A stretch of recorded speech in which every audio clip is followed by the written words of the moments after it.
Greetings from the Netherlands. This is where we are today, ready to talk about transcendental meditation and mindfulness. What's the difference, how we can compare them, how we can understand them. So I guess everybody got the 1 minute almost to join a little bit, and so let's start this very important topic which talks about the self-development, how we use our mind, how we use our awareness.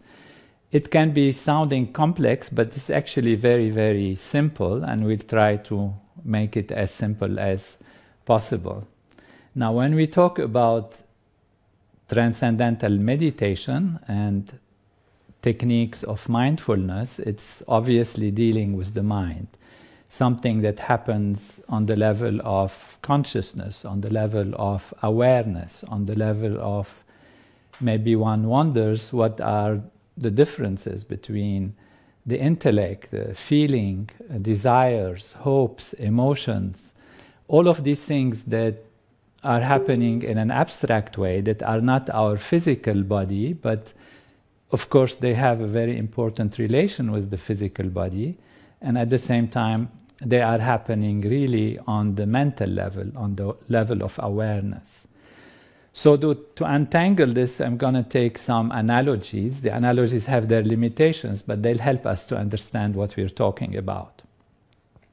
First, let's take something very, really basic, which is consciousness and awareness. What is the difference? Is there a difference? We're going to say that you can be conscious but not aware of something. Of course, if you're a conscious being, awake and standing somewhere, you might not be aware of all the things that happen around you. So in order to be aware, you have to be conscious. But if you are conscious, it's not necessary that you are aware of something, what is going on. So what makes a difference is your attention, where you put your attention. And attention means directing awareness towards something, towards an object, towards breathing, towards a thought, towards a feeling. And so we ask ourselves, what is this attention and what is consciousness actually? We will come to a conclusion about what is consciousness a little later, but in order to understand it, let's imagine it to be an ocean, a huge ocean. And this ocean can have its own depths and can have its own qualities. So you can imagine that there can be an ocean which is shallow, there can be ocean which is very deep, there can be ocean which is very wide. And we're going to, for now, assume that there are different types of oceans, different depths of ocean, different widths of ocean. We can say, for example, the ocean of consciousness of a cat is less than the ocean of consciousness of a human being. And it's fair to assume that. Now, among human beings, we can have also different states of consciousness, different states of this ocean.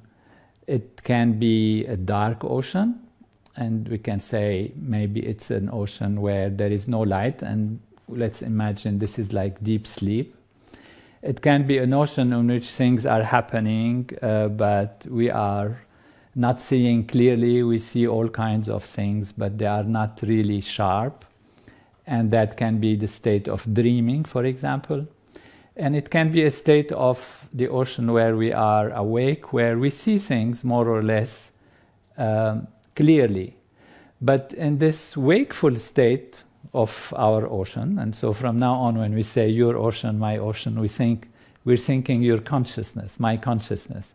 So my consciousness is an ocean, your consciousness is an ocean. They are a little different, they have different things inside that take place.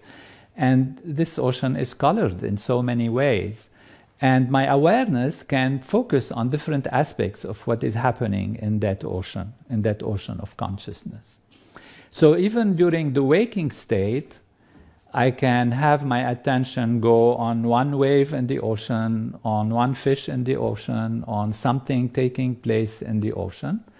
And I can also have no awareness of any specific aspect of the ocean, but my body maybe would respond to certain things that will happen. Let's say I am standing there and then I'm not aware of something, suddenly something touches me, I become aware of it, so my attention is directed towards that thing that is happening.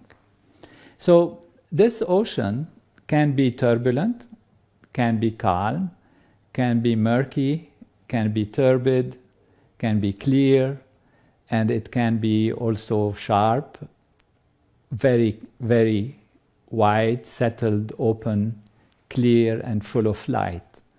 And this is really the states of consciousness that we have, even during waking state. If the ocean is turbid and is not clear, we're going to say the individual is feeling not so clear in their awareness. They are drowsy, or if it's too turbid, they might even have a feeling, because one will wonder what is a feeling, for example, if it's not so beautiful or feeling bizarre or is kind of full of dust or mud or whatever, then it's possible that one would feel like depression. We could say then the depression is there where there is no clarity, there is heaviness in our ocean. If the ocean is agitated on the surface and there are many waves and they are fighting each other, and you are on the surface of the ocean, which means your awareness is on the surface of the ocean, and the awareness is tossed around by all kinds of things, then there is agitation, there can be fear, there can be anxiety, there can be insecurity. And if this agitation is quite large, quite big, you might not even be able to feel many things, and you will become like something that is tossed around, like a ship or something, tossed around by the waves. So you are not even aware of things, and you feel your life is going on without necessarily a true purpose, a vision of what is going to happen to you, etc. So how do we deal with all of that? What do we do about this ocean of consciousness? This is where transcendental meditation, this is where mindfulness techniques, they can come to help. And mindfulness is really awareness, to move the awareness somewhere. The term that is used is sati, is in Buddhism or in Japanese or in Sanskrit. Sati means mindfulness or awareness. So where is your awareness? You want to navigate in that ocean and you want to reach somewhere, you want to grow, you want to achieve something in your life. So you now move your awareness to different aspects. So you can start by practicing how to move your awareness. And by practicing how to move your awareness, these techniques of mindfulness tell you, start, for example, of being aware of your breathing. So you take your awareness on your breathing. So if you're on the surface of that ocean and you are whatever state is the ocean, now you take your awareness to one wave of the ocean, one aspect of the ocean, one thing that is happening in that ocean. And you let your mind be with that. And what this does, it calms you down, it relaxes your worries, because the other things get a little bit out of the way, and you practice awareness, you practice putting attention onto something. And that research has of course shown that this helps in some relaxation and some improvement in one's life, and there are different ways you can do it. So mindfulness or being aware is a state, whereas the techniques of mindfulness are quite different. There are many kinds of techniques.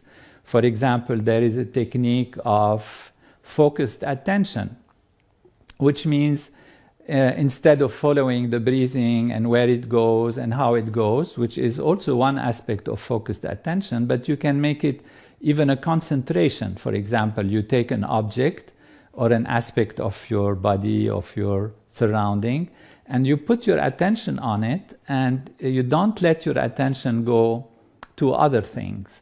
So whenever your attention tries to go out, you bring it back to the object. You bring it back without judgment, without stress or strain about it. But when you realize like this your attention is going, you bring it back to that point, bring it back to that point.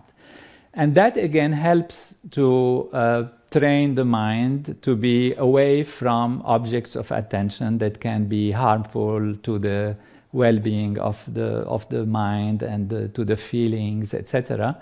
And gradually allows us to understand what is going on in the surface of the ocean. So in this case, we are using our ability to focus the attention, to move the attention. Now you can have open mindfulness or open attention, which is you don't mind where your attention goes, you just follow it and you are aware. You become aware of this and then aware of this and then aware of that. And you let your mind float in that way, like swimming on the surface of the ocean and experiencing different things. That is also can be enjoyable, can get you away from the turbulence and the agitation. But the turbulence and the agitation are still there. However, you are kind of avoiding them and helping to relax a little bit the nervous system and the whole physiology. Because the physiology and the nervous system are intimately connected with what's happening in the mind. And this change of awareness, this kind of putting attention on something, focusing attention, they actually develop certain parts of the brain specific to the function that one is doing. So if you are having a focused attention, it's going to be a certain part, let's say, of the prefrontal cortex that is used to the executive function that helps to develop that will actually develop separately. If you're having in your mindfulness technique a teaching about, for example, compassion, about feeling about things, and which means if you encounter something in your ocean can be encountering human beings, situations, because these are the different things that we can encounter on the outside, then if you move your affect, your feelings in a positive way, in a nourishing way, in an enhancing way, then you can also have a reaction that is positive and that influences different parts of the nervous system.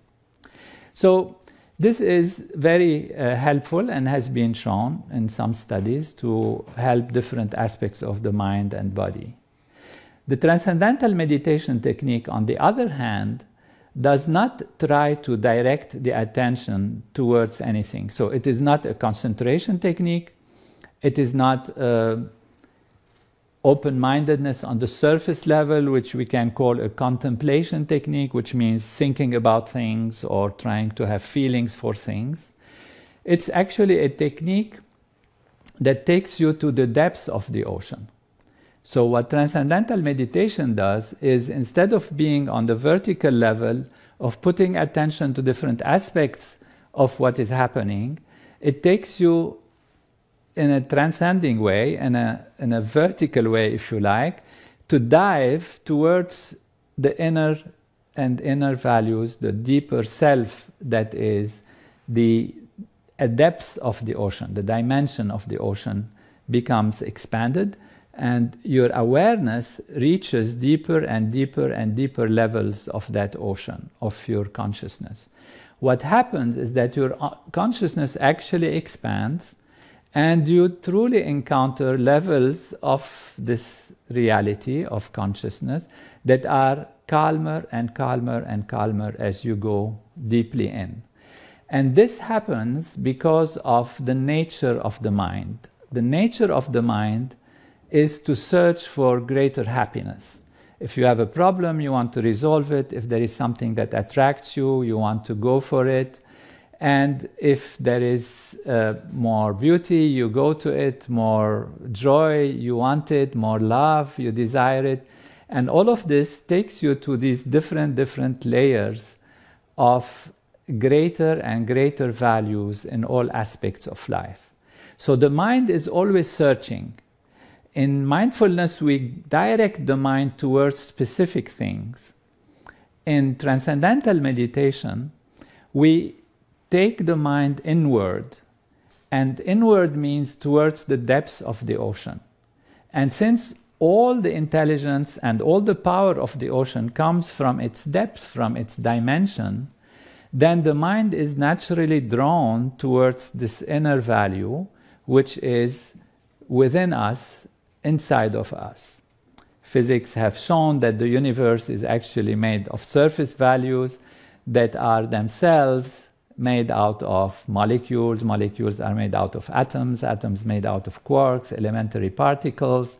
And as you go deeper and deeper, you have fields, and these fields are more and more unified. So we used to have electricity and magnetism. Now we know electromagnetism is one field that appears as two different fields, and then there are different excitations of this field that appear as quanta, which means small quantities of photons, etc. And then these join with other kinds of elementary particles to form the atoms, the molecules get together to form the universe. So we know from physics that this is also the reality, that as you go deeper into the reality, you find more and more unified values. And when you come to deeper than electromagnetism and weak forces and strong forces, and then ultimately gravity, you get a unified field, which is the source of all creativity and intelligence and the laws of nature and the power and all the developments of what we see happening in the entire universe. In this ancient Vedic tradition that comes from thousands of years of practice of inward direction, brought to light by Maharishi Mahesh Yogi in this age, it really describes that the bottom of the ocean, or the depths of the ocean of consciousness, is actually the unified field. It describes it in the same terms, and it says that consciousness is the source of all the fluctuations that create the outer values. And by diving towards that field, we are diving towards something which is most fulfilling, which is our own self ultimately, and that is the depths, the deepest values of the ocean itself. And that is what transcendental meditation does. How does it do it? Just by turning inwards. When you turn inwards, then the mind, which is naturally searching for more, finds an attraction, and by itself, guided by its own self, it dives deep towards this inner being. And what happens with that is, as the ocean is calmer and calmer in its depths, the mind calms down and reaches that state of fulfillment, which in Vedic terms is called samadhi, and if you like, in Japanese or in the Buddhist culture, it can be satori or nirvana, or in Chinese pinyin, what is called that state of inner quietness, inner fullness, inner awakening, and what we can call enlightenment. So this is the profound difference between transcending and having the mind directed towards something. Now, this transcendental process has very powerful effects. It's not just to enjoy these few moments of transcending and feeling blissful and inner happiness, but it actually gives you a perspective where your awareness is settled within. And then you can see all that is happening in the ocean from a very profound, balanced, holistic perspective. And that is why people who practice transcendental meditation have shown greater intelligence, greater ability to relate to others. Their health improves because mind and body are deeply rested and the body gets rejuvenated. And there are 600 scientific research studies, and more than that now, about the effectiveness of this technique to develop the full brain, actually, the full potential of the human nervous system. We can say that the nervous system is like a very complex computer that has many, many processors. And so there are processors for attention, there are processors for feeling, for hearing, for touch, for all different kinds of processors that relate to memory, to the future anticipation, to all different feelings, and these are working together sometimes and sometimes working independently. So one can, of course, improve each of these processors, if you like, by training the brain to think this way, training the mind to think that way, because ultimately all that you put your attention on grows stronger in your life. So when your awareness moves somewhere, it really enhances and nourishes and strengthens that part of the physiology or that part of the nervous system. What transcendental meditation does is, by taking you deeper to the depths of the ocean and expanding your awareness, it has been shown to develop the entire brain, and there is greater coherence between the front and the back, the right and the left, and people experience this as a state of inner bliss, inner happiness, inner stability, inner strength, and express it on the outer with outer creativity and outer intelligence, making right decision in a spontaneous way, not having to analyze every action or to think at length about things, even though one has to, of course, analyze and decide and use one's intellect. But because there is inner clarity and inner peace, then this becomes spontaneous and not contrived or manipulated on the outside. So this is a very, very important difference in these different techniques. Now, to summarize it, if you like, in terms of the systems of meditation and yoga and all of this, I would refer to the systems of yoga, because most of these systems have been translated, or they come from the full yoga. And yoga has been defined by Patanjali, who wrote the Yoga Sutras thousands of years ago, that yoga is the settling of the mind. Now, we said consciousness and awareness. So what is the mind? The mind is actually all of these waves or waviness that happen in your ocean of consciousness. That's what we can call the mind. And when your awareness goes to a wave, then this wave can be a thought, can be a global feeling, can be an emotion, can be a desire, can be a hope. It can be different things. These are the waves within the ocean. And the yoga means the union, the full union, and that is when the mind settles down, the ocean is completely settled and clear, and your awareness is on that level of pure, quiet being. And in that level, the mind is in a state of union, of unity with the totality of all that there is. That is where the feeling of wholeness comes from, because you are at the source of all creativity and all intelligence. So Patanjali says, Yoga Chitta Vritti Nirodhaha. Yoga is union, the final really achievement of what yoga is by the settling of the waves, the reverberations, the activity of the mind or of the awareness. And that is where we reach that state of fullness, that state of wholeness.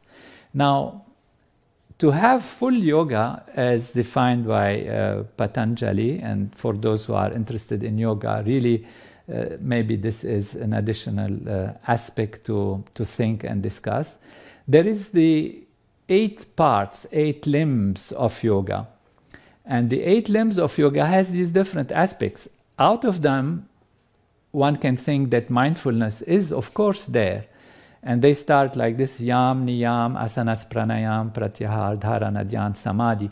So Yam, Niyam, for example, Yam is how to behave in a proper way, which means, for example, it has Satya in it, which is truthfulness, to be truthful. It has Ahimsa in it, which means non-violence. It has non-stealing, that you don't steal things. So these are aspects that are taught in mindfulness also, They are also taught in different cultures, different religions, different belief systems, of course, because these are traditions that teach the individual how to get to that state of ultimate union. So these are all great, and one can follow, of course, one's tradition, one's belief system, or learn from the mindfulness approaches, these different things, or from whatever program you like, or tradition or culture you are in. And they are very helpful, because if you have violence, for example, towards others, that disturbs your ocean. It creates an agitation in the ocean, because everything really ultimately comes to consciousness. Without consciousness, we cannot dream, we cannot hope, we cannot think, we cannot expect, we cannot love, we cannot do anything. So consciousness is really the representation or the global summary of our reality. So you can say even a touch on the hand influences consciousness. Even a word influences consciousness. A sight, music can influence consciousness. So you have yam, niyam, for example. In niyam you have cleanliness, things that are on the outer value that have to be done, because even the body has to be clean. The food that has to be eaten has to be proper. The reality of everything influences our body. And so in this Ashtanga yoga, in these 8 limbs of yoga, you have all of these things are present, and they are divided into 2 parts. So Bahiranga and Antaranga. Bahiranga means the external yoga, and Antaranga is the internal yoga. There are 4 then outside. Then you come, of course, you wonder what is our exercise that we call yoga, and that is asanas. So you go yam, niyam. Asanas is the exercises, and what they do is help the body to get stronger and help the body to get organized and structured properly and stretched, so that this union is facilitated. And then you have pranayama, which are breathing exercises. Then pratyahar is drawing the senses inward. This becomes part of the Antaranga yoga, the 4 parts which are internal rather than external. And then you have dharana, which is fixity, that is concentration, dhyan, which is different types of meditation, and then samadhi. Now, all of these have been thought that in order to get to samadhi, which is the ultimate state that the transcendental meditation gives you, you have to go from one to the other, to the other, to the other, because all of them influence. In the early 50s, mid-50s, Maharishi Mahesh Yogi, who is a great sage that came from India and taught by Brahmananda Saraswati, who is his master, from the Vedic tradition, the most profound yogic tradition, he taught that these 8 limbs are actually limbs, which means if you pull on any one of them, the others come along. And therefore, you don't have to wait and go through all the steps until you reach samadhi, which is this transcendental state, that is the awareness that is on the depths of the ocean, the full silent level of being, experiencing wholeness and being unshaken by the outer values, not being anymore a football of situations and circumstances, but being really the master of one's destiny, because one is sitting at the level where everything is decided, from where everything is organized, which is the laws of nature, the seat and the home of natural law. So by transcending directly, in a simple, easy way, you reach that samadhi, and all the other aspects actually come onto you in a very simple way, which means the desire to have truth, the desire to non-stealing, the desire to do right things, the softness of your breathing, the ability to behave properly, the ability to be settled within oneself, even though acting on the outside in a very positive and strong way, come as a byproduct, as a side benefit of transcending. So that's the difference between transcendental meditation and the other aspects. Some of the teachers of mindfulness, they say that, mindfulness is kind of a difficult technique. You have to practice, it's not easy, you have to go through and be patient and do it, etc., etc. And transcendental meditation, on the contrary, is extremely simple, extremely easy. So the two techniques may aim to the same thing, but they are very, very different, and they have different results in different ways, in a different speed. So transcendental meditation, you have to take few days to learn it. It requires a teacher. That's why it requires some time, 4 or 5 days, 2-3 hours a day. And then the teacher is there and following you. And that's why it costs more, because there is time that is given to the teacher. The other techniques are taught very easily in a way, but they require more attention, and then they can be taught in different ways, as you might all know, through different apps and like that.